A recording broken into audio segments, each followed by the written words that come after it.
Hello friends, तो welcome to commerce take और मेरा नाम है यशमेश्वरी। और आज हम बात करने वाले हैं आपसे आईएफएफ रिटर्न के बारे में। वो क्या होती है जीएसटी में आईएफएफ रिटर्न और कैसे हम उसे फिल करते हैं। चलिए चलते हैं सीधे पोर्टल पे। आपको जाना है गूगल पे और यहाँ पे सर्च कर लेना है जीएसटी पोर्टल या फिर जीएसटी लॉगिन। उसका जो पहला लिंक आएगा आपको ओपन कर लेना है और यहाँ पर आपको जाना है help and tax payer facilities में। यहाँ पे आपको मिलेगा जीएसटी नॉलेज पोर्टल के नाम से ऑप्शन, उस पर आपको क्लिक कर देना है। उसके बाद आपको जाना है फाइल रिटर्न्स ऑप्शन में। यहाँ पे आपको चूज़ करना है quarterly return and monthly payment scheme. अगर आपके पास यूज़र आईडी है तो आप यहाँ से लॉगिन कर सकते हैं, अगर नहीं है तो आप मेरी तरह यहाँ पे सिर्फ नॉलेज लेने के लिए यहाँ से यूज़ कर सकते हैं इन सब चीज़ों को। हम फॉर्म जो मंथली से क्वार्टरली या क्वार्टरली से मंथली रिटर्न करने के लिए हम ऑलरेडी आपको बता चुके थे, और नहीं आपको पता चली है तो ये पहला वाला ऑप्शन है। ठीक है, आज हम बात करें दूसरे ऑप्शन के बारे में, फर्निशिंग डॉक्यूमेंट्स इन इनवॉइस मतलब IFF under the quarterly scheme. Manual पे जाते हैं सीधे डायरेक्ट और चलते हैं सीधे यहाँ पे कैसे आईएफएफ रिटर्न जो ओपन करते हैं हम जीएसटी पोर्टल पर। जैसे आप यूज़र आईडी पासवर्ड से लॉगिन कर लेंगे उसके बाद आपको यहाँ पे मिलेगा services, return and return dashboard. आपको यहाँ पर पहुँचना है रिटर्न डैशबोर्ड पर।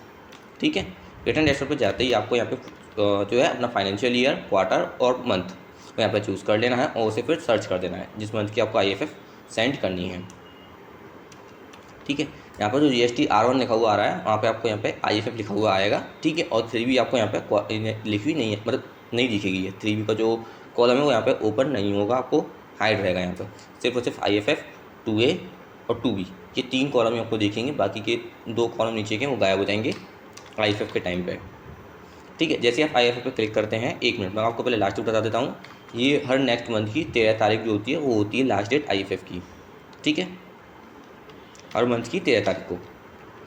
जैसे ही आप यहाँ पे आईएफएफ में एंटर करेंगे तो उससे आपसे वो यहाँ पे येस या नो कुछ पूछेगा, तो आपको यहाँ पे येस कर देना है आपका डाटा जो है फिल करने के लिए। एंड देन यहाँ पे आपको यहाँ पे 4 कॉलम मिलेंगे, B2B invoice, credit note, debit notes, वो भी रजिस्टर्ड पर्सन के, amendment of B2B invoice, amendment of credit note, debit notes for registered person. जैसे हम R1 फिल करते हैं वैसे ही हमें ये आईएफएफ फिल करनी होती है। इनमें कोई भी डिफरेंस नहीं होता है, सिवाय बस कुछ कॉलम कम होते हैं इसके अंदर, जैसे डॉक्यूमेंट नंबर, HSNY और भी B2C वगैरह के कॉलम यहाँ पे जो वो नहीं होते हैं। बाकी सब इसमें B2B वगैरह के कॉलम सारे होते हैं। ठीक है, चलिए चलते हैं नीचे इसमें क्या क्या कॉलम होते हैं, क्या और किस कॉलम में हम क्या डिटेल या डाटा फीड करते हैं उसके बारे में बात करते हैं। सबसे पहले आता है आपका B2B कॉलम जो होता है, B2B इनवॉइस का होता है। जैसे हम R1 फिल करते हैं B2B में, वैसे ही हमें यहाँ पे फिल करना होता है यहाँ पे इसका B2B कॉलम आईएफएफ का, जिसमें आपको GST number, invoice date, invoice number, यहाँ तक कि आपको इनवॉइस वैल्यू वगैरह यहाँ पे सब कुछ आपको मेंशन करानी होती है। उसके साथ साथ आपने किस टैक्स रेट में आपका माल सप्लाई किया है उस टैक्स रेट में जाकर आपको अपनी टैक्सुअल वैल्यू फीड करनी होती है, जिसके बाद टैक्स जो है आपका ऑटोमेटिकली यहाँ पे फीड होके आ जाता है। और उसके बाद आपको यहाँ पे सेव कर देना है, जिससे आपका जो बिल है बाहर ऑटोमेटिकली यहाँ पे शो हो जाएगा। ठीक है, तो आप देख सकते हैं यहाँ पे मेरे जो बिल है वो शो हो रहा है, जिसमें आपको invoice number, invoice date, total value, total taxable value और टैक्स दोनों यहाँ पे मेंशन हो रहे हैं आपको अच्छे से। इन्हें आप चेंज भी कर सकते हैं, डिलीट वगैरह भी कर सकते हैं यहाँ पे। जैसे मैं आपको यहाँ पे बताया, ब्लू आपका एडिट करने के लिए और रेड वाला आपका डिलीट करने के लिए इस बिल को। ठीक है, आप बैक करके बाहर आ सकते हैं अगर आपका डाटा जो आपने सही फीड किया है तो। उसके बाद आपको सेम जाना है credit note, debit note registered में, वहाँ पर भी सेम ऐड डिटेल्स करनी है और अपने जो अपने नंबर्स हैं वो आपको टाइप कर देना है। जैसे debit note credit note number वो है, उसकी डेट, टाइप, टोटल वैल्यू और साथ में साथ टैक्सेबल वैल्यू उस टैक्स रेट में।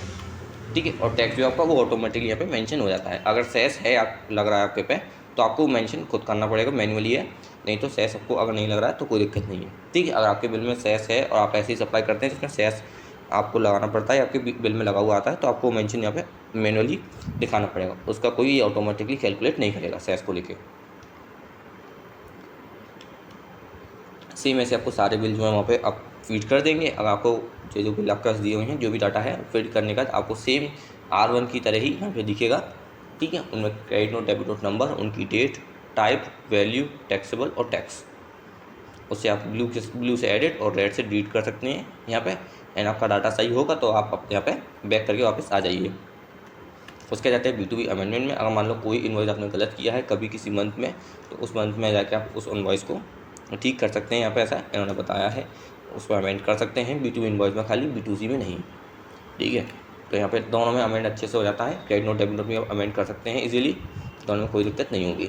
जब आप अपना डाटा पूरी तरह से फीड कर लेते हैं तो आपको करना है पे जनरेट समरी पे क्लिक, जो नीचे लिखा हुआ आ रहा होता है। ठीक है। उसके जैसी आपकी जो समरी है वो जनरेट हो जाएगी। उसका आपको जाना है यहाँ पे आई एक्नॉलेज वाले पे। बट हालांकि अब जो है आई एक्नॉलेज वाला जो है वो थोड़ा R1 की तरह आता है, ठीक है।